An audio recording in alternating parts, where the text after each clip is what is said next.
Hi, everyone. Today we have a very special guest, our dear friend and colleague, Meg Gerber. Meg is a functional medicine dietitian, a breathwork teacher, a best-selling author, and the founder of Grounded Nourishment. Meg specializes in working with women who struggle with chronic digestive issues. Through her own journey of digestive health struggles and autoimmunity, Meg has learned the power of being in your body and listening to its needs. Meg's functional medicine practice includes an approach to nourishment and healing that combines individualization and root cause analysis.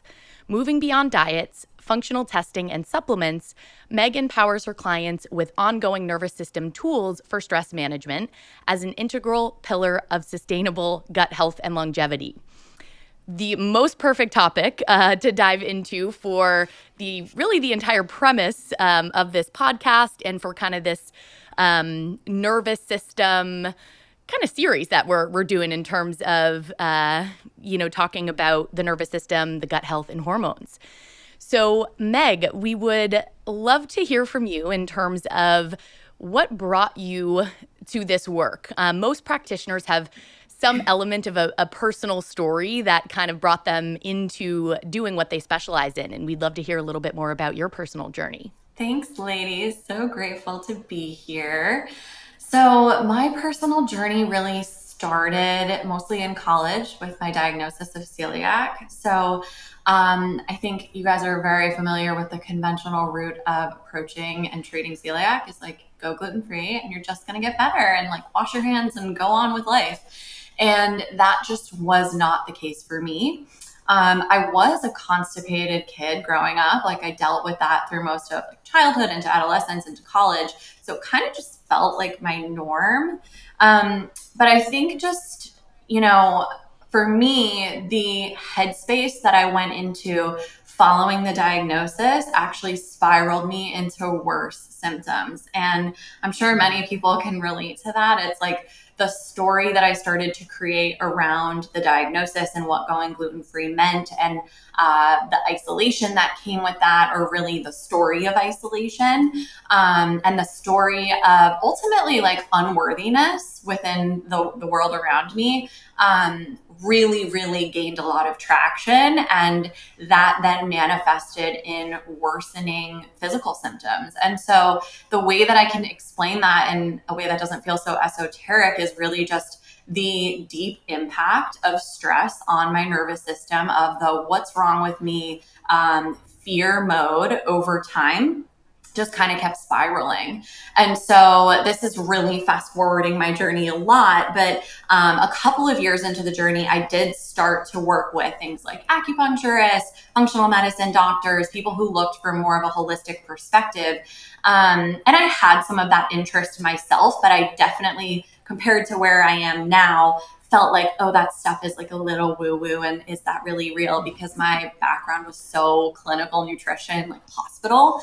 So there was a doctor at the time who basically like was a body worker and had touched different parts of my body and was like, oh my God, your low belly is just like completely stagnant. I mean, you're not breathing properly at all. And I was like, what do you mean not breathing? Like I'm breathing. Okay. I know how to breathe in and out through my nose or through my mouth. And he was like, no, you have opportunity to like really breathe into the diaphragm, the low belly, and like recalibrate and relearn that system.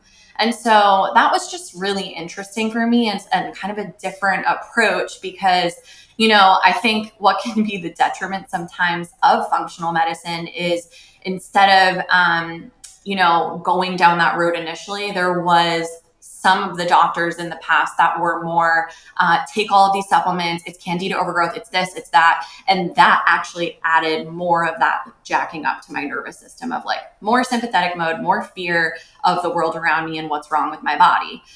Basically just always looking at my symptoms as like, okay, what else is wrong with you? And really fighting them.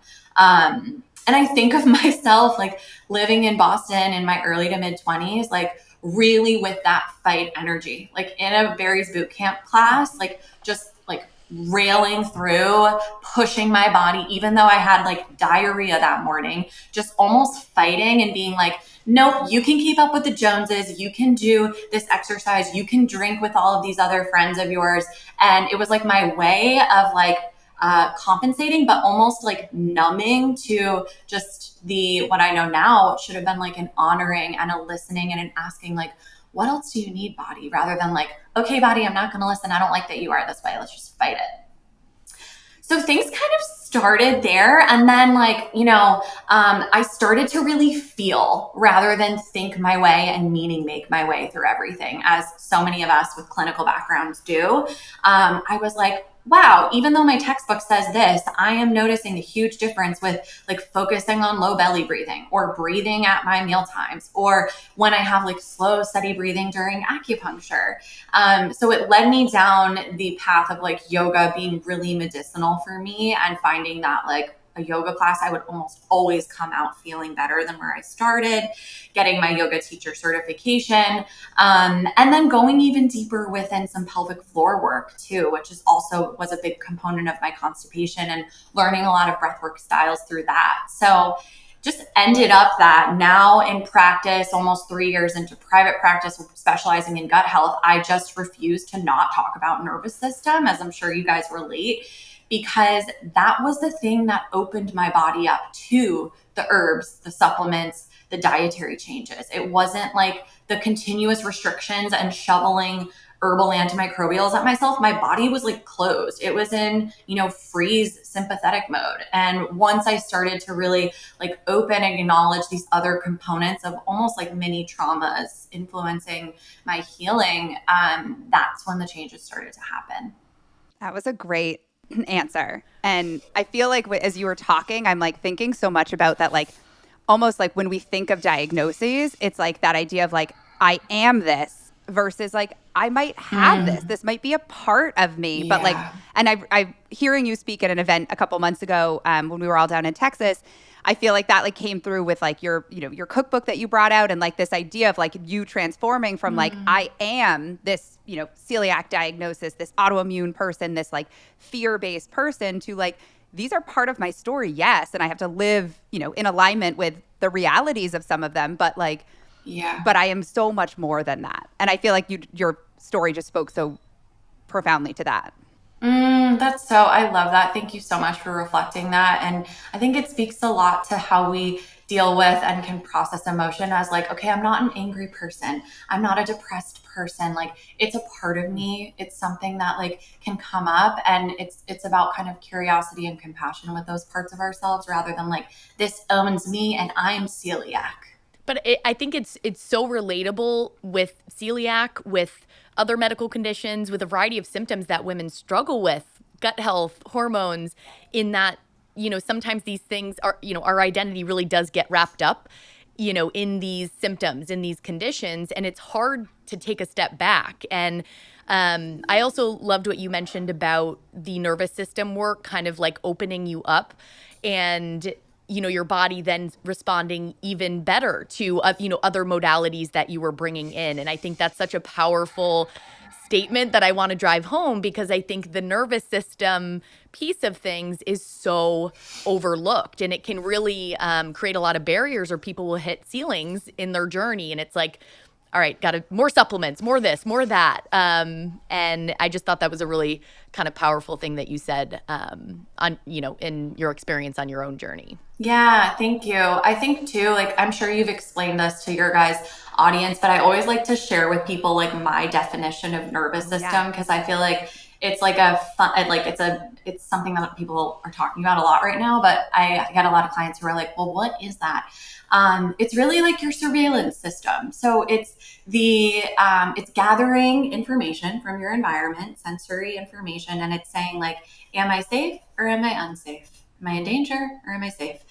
And so what can happen in, especially a lot of people that I work with, and this is what happened in my body, is you get stuck in that like dorsal recognition of the vagus nerve, that kind of direct gut brain connection, where we're just like constantly in danger recognition of like, I'm unsafe. What's wrong with my body? What's this food going to do to me? What's this situation going to do? I can't go eat out with people. What's going to happen?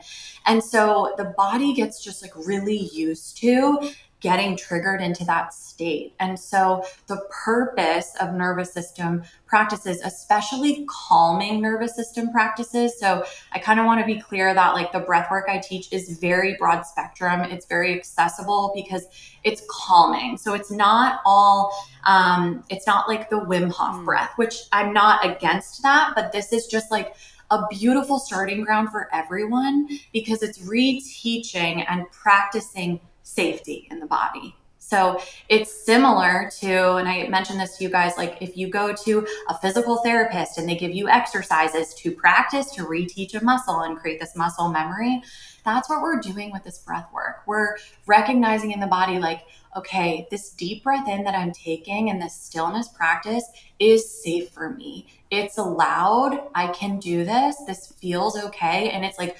reteaching that muscle to recognize when I slow down, it means I'm safe. And then it doesn't mean you can't ever be in danger mode. Like that, we can still love on our nervous system on all facets. Like we need that. There's times where like you're unsafe and you got to run down a mountain for some reason. So it's important to just understand that like we can also like love the whole system. I'm definitely not like anti-acute stress. But we got abundance of that these days. You know, it's like we don't need to like, I mean, we can be adrenaline seekers, certainly, but it's kind of like if we're going to lean to an invitation of anything in, like most of us need some calming in kind of our go active like world. And I think what would be so helpful so much in your practice, like you combine the tools of like nervous system support with like healing digestion and kind of gut health. Like how would someone, I guess, can you speak a little bit more to like the role of the nervous system and specifically maybe like gut health or overall health? Like how would someone maybe identify like physical symptoms or experiences where like their nervous system is involved in, I mean, is it ever not? But, you know, like really like helpable for someone's experience. Yeah. Yeah. Cause I think like, especially since I'm honing in on the impact on digestion, there's really scientific impacts that we can talk about. So when you're in that acute sympathetic fight or flight, running from a tiger state, we really shut down and halt a lot of the digestive system. So we see decreased saliva output, which like the importance of that is like, I'm sure you guys have talked about this, like we start digestion in the mouth. Really, we start it in the brain. Like I like to say like, we're starting the pregame of your meal when we're engaging in the cephalic phase of eating, your brain phase of eating, of like smelling the food, maybe kind of like starting to taste it.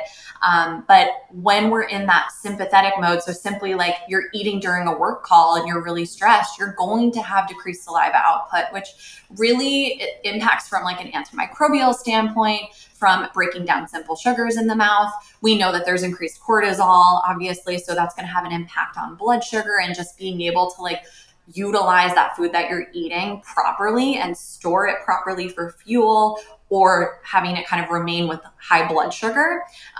Reduced stomach acid is a big one. So especially in people who are just like chronically in that high stress state.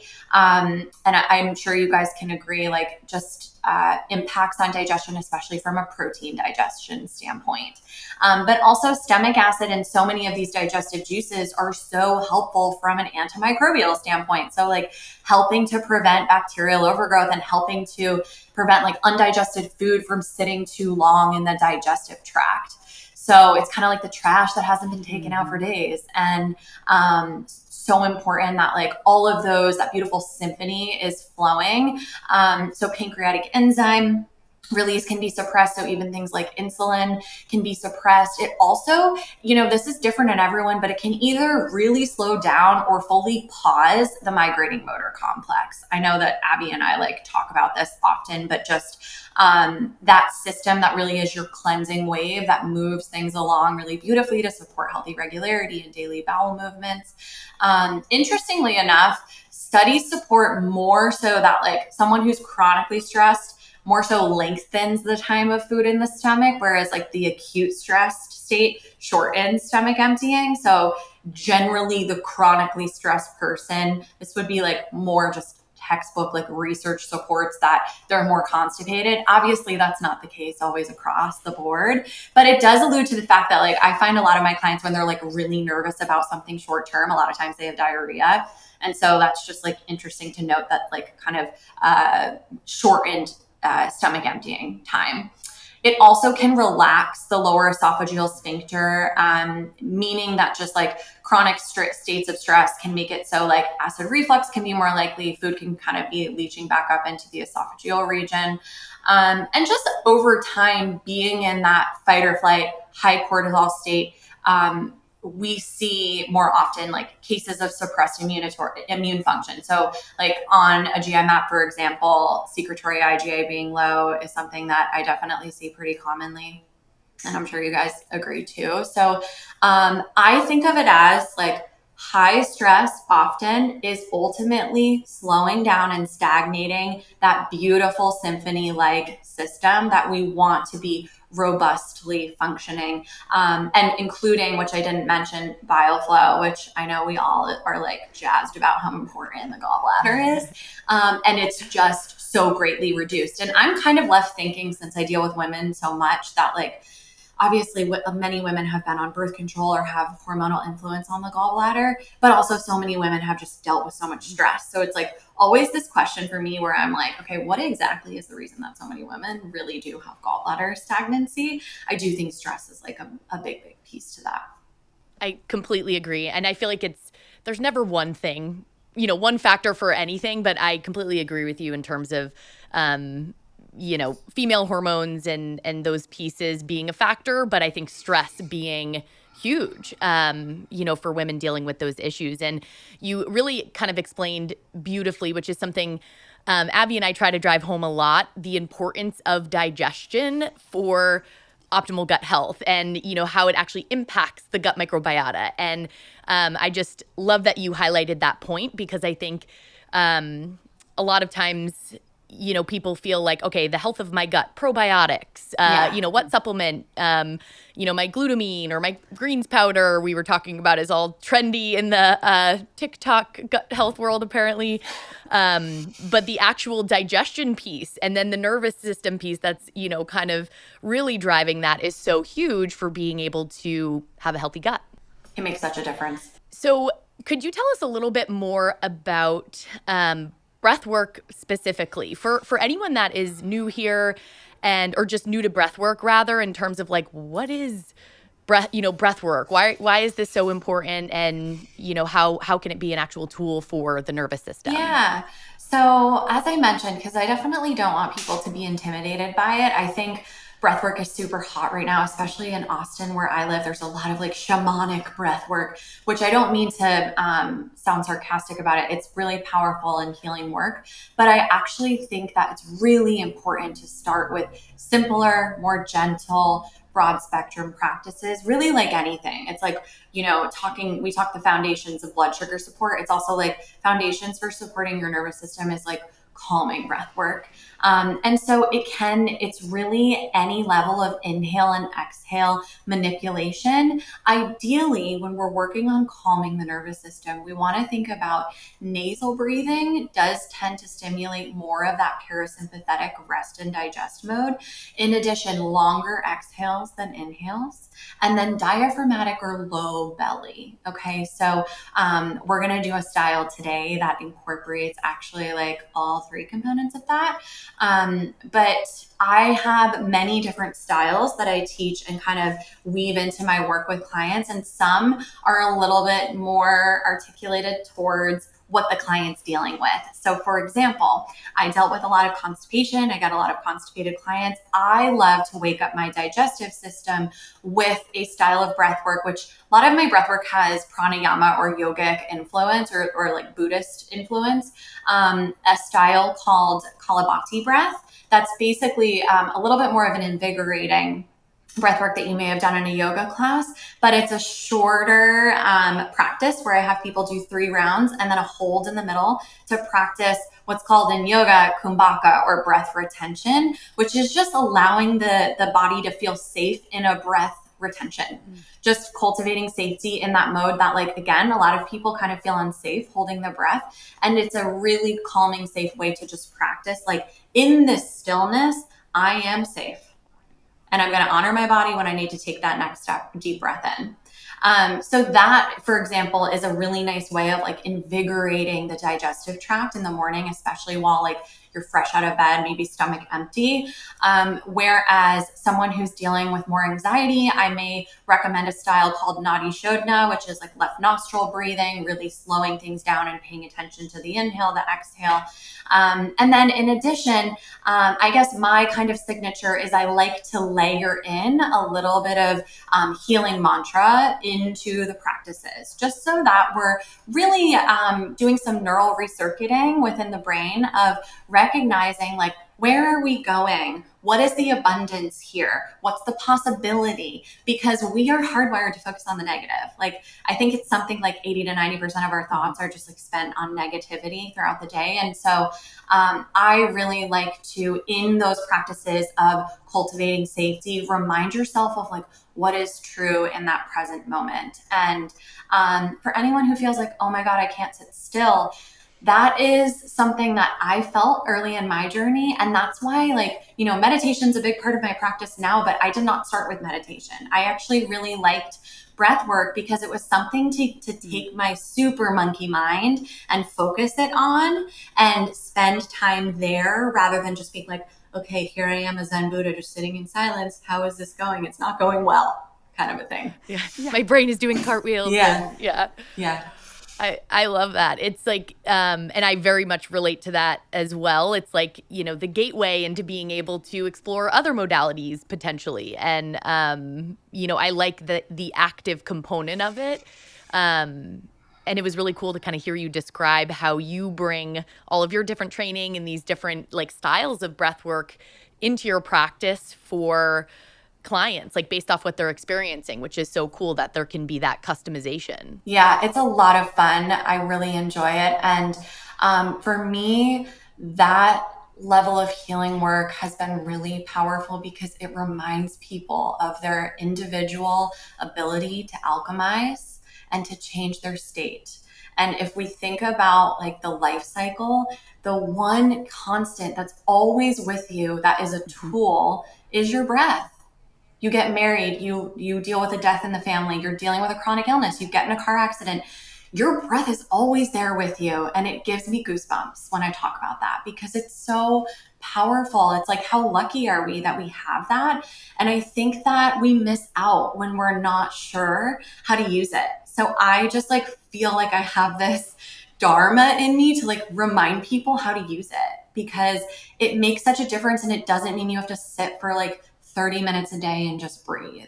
You can absolutely integrate this as a realistic part of your lifestyle, coming from someone who's like incredibly social, has a vibrant life, has a busy practice. Like, I can't always sit and do this for 30 minutes. And I think too, like those pieces of our, like when I just think about like how amazing the human body is and that like we have this tool of breath and like for, I mean, myself included, but so many people, like, we don't think twice about it. Where, like, again, kind of your response at the beginning, you're like, I'm breathing. Like, hey, I wouldn't be alive if I wasn't breathing. Like, but it's like such an underutilized tool and has such profound impacts from certainly, you know, the nervous system, even just like oxygen, which is the very like driver of energy and, you know, production in the body and so many things. And I'd be curious to share, like, what's the impact, like when you work with clients, like incorporating breathwork, like what do you see kind of, I mean, I know there's so many modalities of like breathwork and other protocols and things, but like, how does that kind of transform some of your clients in ways that like you've been able to watch these like beautiful transformations? It's my favorite part of the work because people get emotional because they're reminded of the healer they have within. It's so special. It's like, it does bring me to tears. Yeah. Like, it's really special because ultimately, like, no one is broken and your body is not broken. Your body's been giving you signals that like there's certain seasons of your life where you may have to kind of take a step back and be like, I need to honor this and I need to listen to you. And what do you need, body? And it's such a beautiful way to like give the gift back of being like, body, I'm here with you and I'm ready to listen and I'm ready to kind of shut out some of this other noise and just sit in stillness and connect with you. And what is more beautiful than that? I mean, for me, like I look at my journey and I'm so thankful it happened for me because it led me here back to myself to then like share the importance of that with others of like, what does it actually feel like to deeply connect with yourself? It's really special. So special, and something that I think, because of the world that we live in, we are more disconnected than ever. I think women in particular are more disconnected than ever from their own bodies and really, really lack that trust. Which speaks to the entire premise of this podcast in terms of your body has your back and your body's not out to get you. But that reconnection that you're describing, and just, how powerful and empowering it is, it really did give me goosebumps. Yeah. So. And I think to your point, I love that you said that, because I just want to remind like women and men, like no one is alone here. This takes time. Like I didn't jump into this and think, oh my God, I'm so connected to you. Thank you, body. Like it took years to get to this place. And so I think honoring that too, and being gentle with yourself and saying like, I'm just going to try this on for size and experiment with some of like my guided breath work to just see how it feels for you if you haven't gone down this road before. It's like, it's an opportunity. It's an invitation. It doesn't have to be so serious. I think there's just many people who have been used to ignoring hunger cues, ignoring when their body's not feeling well, like pushing it through exercise when you're really not truly feeling well, or you don't really know how to listen to the feelings anymore. So this is a vehicle, a gentle vehicle back into the feeling sense of the body, really the innate wisdom that, our body gives us, but we have societally really learned to shut down and think like, I'm not tired, I'm going to drink caffeine. Like, I don't need to listen. So I love, the way you said that was really great. Yeah, it really brings up that idea of like that like inner wisdom and outer wisdom, which we've talked about before, of like, there are times that we can look to outer wisdom to, give us some shaping to, how we can better support ourselves. But so much of like, and I think the roadmap of like when someone's like, okay, like I'm, I know that I'm disconnected from my body, or I don't feel good in my body. So therefore, I mean, that was my story of like, I was like, I don't want to connect with this body. Like I'm constipated and I'm tired. Like I just want to like drink more caffeine and like muscle through because I have grad school or, whatever the responsibilities were. And also like, I didn't know how. And it was just like, it was huge that I was like, all right, like if I start to connect, like what the heck do I do to like get myself back into that like inner wisdom? And I feel like so much of, what I've noticed from like the work that I do, and even in conversations, and you do so much breath work, Jilly does so much breath work. And I feel like more and more of like our, colleagues in the world that we live in, there's so much talk too and even research about like creativity that skyrockets when we, and part of it is maybe like the oxygenation of our cells and we can think more clearly, but it's also like truly that inner wisdom that it's like the solutions are inside of us, and like really tapping in. And I think that's just like so cool. And it's so much to like exactly what you're kind of speaking to. I love it. We all align so much. So much. I know. So in thinking about, our listeners here, and for someone that's like, okay, I'm on my gut or hormone healing journey and I'm resonating with this idea of, my identity becoming my symptoms, or feeling, like I'm stuck in that sympathetic state, and I'm interested in breath work. How do I get started? And for someone that does feel a little bit uncomfortable with, meditation, and their nervous system is really jacked up. Curious to hear what your thoughts would be on like, where to get started, any tips that you have based off your experiences. Yeah, of course. So I will first say,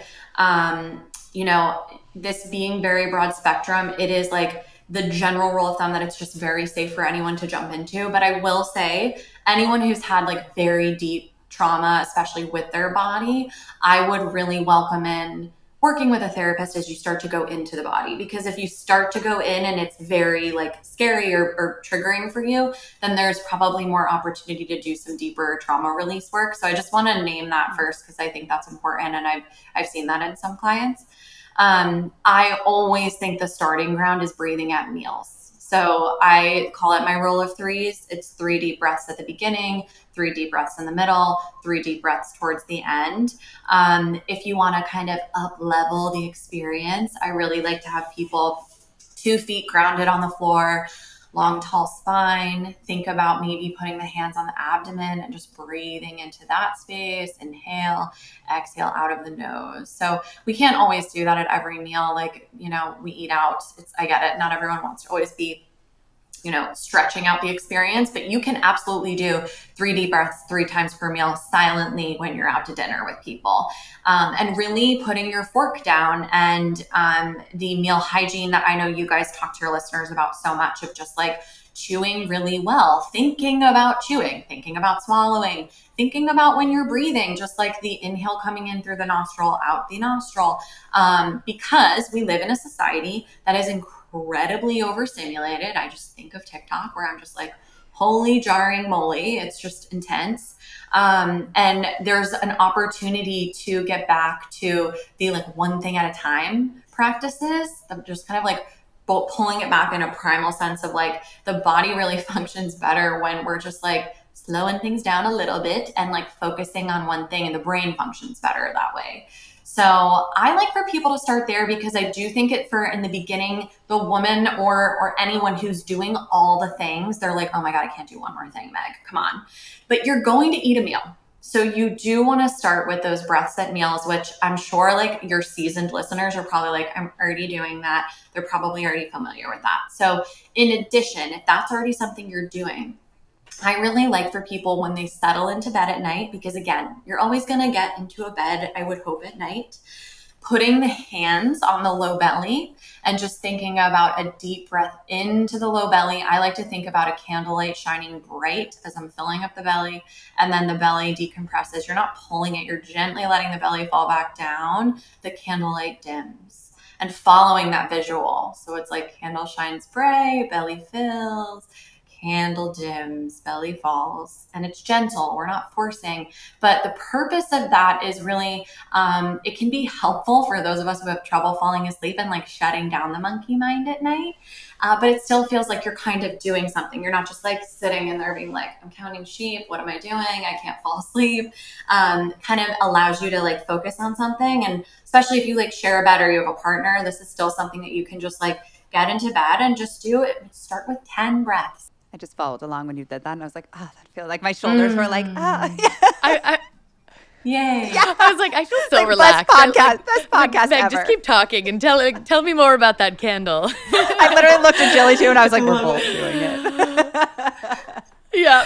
I was like, Good. I love it. That's the point. Well, I guess on that note, we talked about you maybe leading all of us. No, we're already in our breath work. But all of us in like a short, like 3 to 5 minute, like breath work experience, which I'm like so excited about. Yeah, let's do it. I would just absolutely love it. Let's all start. So for listeners, you can do this laying down, but I actually welcome like sitting up to do this the first time. So if you're seated, just plant both of those feet on the floor and just think about stretching the spine long. You can gently bring the eyes to a close, as if I had a string pulling out of the top of the head. I want to just think about sitting a little bit taller. So maybe you barely move, but that spine is long, it's proud. And we'll just start to come into the breath, mouth closed, taking deep breaths in through the nose. Deep breath out of the nose. Deep breath in through the nose. Out through the nose. And keeping eyes closed, let's take the palms to the low ribs. So really spreading the fingers wide, kind of around the belly button, like you're pancaking the palms over the belly. And just notice here without judging, you're just noticing, are you holding any tension there? Can you let that space just totally relax? And this style of breath work we'll come into is called diaphragmatic or 360 breath. And the energetic behind this breath is a focus of taking up space. I'm worthy to take up space. space. So feeling those warm hands planted against the body, supporting you. On your next nasal inhale, I want you to fill up the space where the ribs are. Maybe it's slight there, that's okay. And then you're exhaling, the ribs are gently coming back together, closing. Next inhale, let the body go wide. So ribs are filling with air. You may notice you're able to get a little bit deeper each round. And then exhale, ribs gently coming back together. The movement is slight. So we're thinking about this beach ball inside the belly, filling in all directions on the inhale. And then exhale, we're not pulling, it's just coming back down where we began. Continuing like that, fill the beach ball with air on the inhale, nasal breathing. Nasal exhale out. Maybe each round you notice those intercostal muscles, the spaces between the ribs are able to spread a little bit more. Exhale, let it relax. Keep breathing like that, honoring, feeling this taking up of space. And just noticing within yourself, what has been making me feel small? Where have I been making myself feel small in my work, in relationships, in relationship to my body? And what does it feel like to just allow spaciousness growing wide through the abdominal area in your inhale?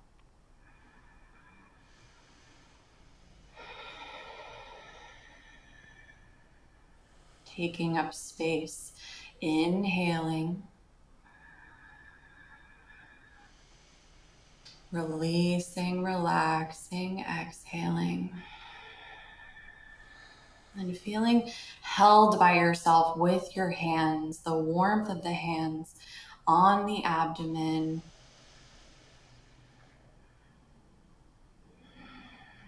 Supporting you, holding you, reminding you that you're there.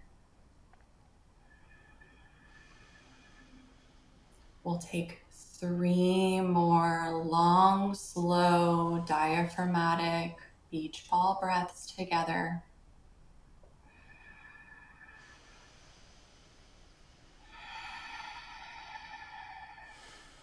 Allow yourself to take up space. You're safe to take up space.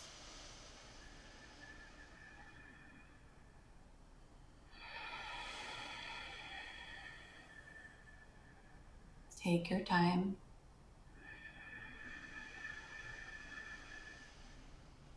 And on your next exhale, simply pause at the bottom of the exhale. Breath retention, pause at the bottom of the exhale. Completely empty, just noticing, being with yourself in the stillness. I'm safe to sit here. I'm worthy of this time I've created for myself.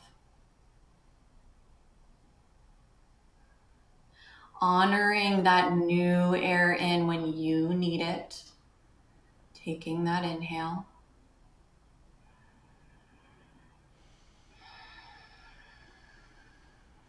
And just taking eyes still to a close, taking the palms to heart center. Can you gently rub the palms together like you're building a little fire? You're just starting to slightly wake up, maybe deepening the breath here, feeling the warmth of the palms against one another, maybe moving a little bit faster. Taking a deep breath in. Exhale, both palms stacked over the heart. See if you can touch the skin against the body, both palms stacking upon one another. Just noticing your heartbeat. Taking a moment of gratitude that every moment up until now led you here, back to yourself, back to this practice of connection. Thanking yourself, thanking your body.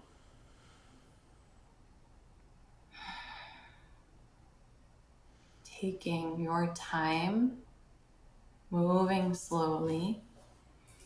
You can start to wiggle fingers, maybe wiggle toes. You can flutter the eyes open, coming back to where we began. Yay, how did that feel for you guys? That was so nice. Amazing. Good. It was everything I needed on this Friday afternoon. Good. I'm so glad. And I think, to share with your listeners, that style of breath can feel like if the monkey mind came in and was like, am I doing this right? This is kind of hard. I don't know if I'm doing this. It's just noticing that because it's all a practice and you're alchemizing something, you're alchemizing a new practice in your body that for many of us, we're not used to breathing into the rib cage, for example. We're usually breathing into the chest, more of that sympathetic mode. So it's worthy of just a practice and honoring that like you're meeting yourself where you are today and you'll continue to work at it. And I think too, when we think about the digestive system too, of like, I was even like, first of all, touching our belly so much, especially women, we don't do that. But even like, I mean, I'm in like a spandex outfit today unintentionally, but it's like, we just pull everything in. I feel like Erin Holt talks about this a lot of like, it's like, zip it up and pull it in. And it's like, we have organs there. We need like blood flow and we need circulation. And like, when do we let like our belly just like have space? And like, so I like thinking that and I was like letting it like balloon out. I'm like, oh God, I unintentionally was like sucking everything in like all day. Cause I'm like, just chose an outfit today. Like totally. And I was like, wow, this feels so good. And like, even just holding space of like, and feeling like what my belly feels like when I let it like go and being like, I love you there too. Like I'm going to love you in all the places or at least find neutrality with it. Or at least neutrality. Yes, absolutely. Like at least a notice and observer practice rather than I hate this part of me, like angry energy of like your cells are listening to that energy that we speak to ourselves. So yeah, I agree so much. And I think so many women can relate to that. You are just very much not alone there. I feel very strongly now knowing what I know that my long history of constipation wasn't just solved by like physical means of approaching like textbook definition of constipation. I deeply believe that so many women, especially deal with constipation because we're taught to hold a lot in. We're taught to suppress emotions. It's not safe to be dramatic. And I'm putting like my fingers up as I say that in terms of like, we feel like it's not safe to be expressive. We feel like it's better to numb something and manage it with like alcohol or over exercising. And I resonate with that in my journey. And that's where the magic of these practices comes in, where I'm surprised in my practice around like someone's constipation resolving sooner than I would expect. So that's, I love that you brought that up because there's just so much there. And to kind of wrap things up today, we would love for you to tell our listeners, where can they find you? Is there anything you offer that, people could access to dive a little bit deeper into breath work? Yeah, thank you guys so much. So they can follow me. I'm really more of an Instagrammer than a TikToker. It's just kind of a lot for my nervous system. But I am on TikTok and on Instagram at Grounded Nourish. And I do share a lot of just like real-time things as someone who deals with an autoimmune and works with that and works with it compassionately. And I also have a stress management, or I should say like Breathwork for Gut Health Starter Kit that's available on my website. That is, if you're kind of feeling like you want to get into a little bit more of this breathwork and you want some guidance in it, and if you felt good doing it today, it's very similar. Like it's me, my video, my voice guiding all of it. So if you felt connected to that, it's 7 videos that are kind of my intro pack to different styles: vibrational breathwork, a calming belly massage with breathwork, some longer breathworks that are a little bit more meditation and breath retention infused. So that's a great way to start, where you can kind of layer in and try, like, twice a week doing breath work or once a day, and just seeing how it feels as an experiment. I also have in early May my Stress Gut Solution group program for women, and that is the melding of like the nervous system work with some of the deeper gut health work. So kind of just like the way that I approach that with one-on-one clients, more so in a group like educational setting. But for the person, especially the woman who has had chronic stuff going on for a long time, where they really feel like nervous system has been overlooked and they want some individualization there, I do work with women one-on-one as well. I love it. And you have a cookbook. And I have a cookbook. Thank you. I was like, Thank you which for I own reminding and us. I You love. need to Good plug Lord. the cookbook. It's He amazing. has a lot to offer. Thank you, ladies. Thank you. Thank you. If you're new to tiger nut flour, I'm a tiger nut enthusiast. I can't recommend the tiger nut banana muffins enough. They're a really fun way to like have the yummy sweet muffin without any added sugar, in a way that works for your gut health, your overall health. So yes, thank you for reminding me. You guys are the best. I love it. Oh my gosh, amazing. Well, thank you so much for spending your Friday afternoon with us, and sharing all of your amazing knowledge and your experiences and your resources with our listeners. Thank you, guys. I love it. And I thank you for what you're doing. It's such a profound resource. I love it. Well, we always like to close with kind of a final message of what would you, love to leave our listeners with as like a takeaway from our talk today? Yeah, I think that if you haven't tried, bringing breathwork and welcoming breathwork into your life, there's an opportunity there to connect with yourself and find your healer within in a different way than typical medicine is able to find. And I'm a big fan of medicine as a registered dietitian, but I'm also a big fan, as I know you guys are too, of this bigger approach to ultimately guiding you back to yourself. Of like, you ultimately, at a certain point, don't need anyone else. You need yourself and connection to self. Beautiful. It's a powerful message, and we cannot thank you enough. You're so welcome. Thank you, guys. All right. Bye, ladies.